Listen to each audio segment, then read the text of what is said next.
So now we're gonna add the seasoning.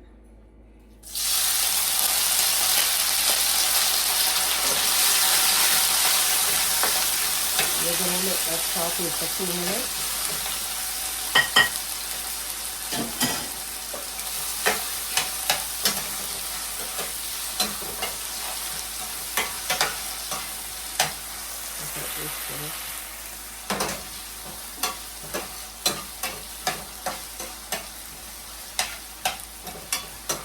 Look how colorful this is.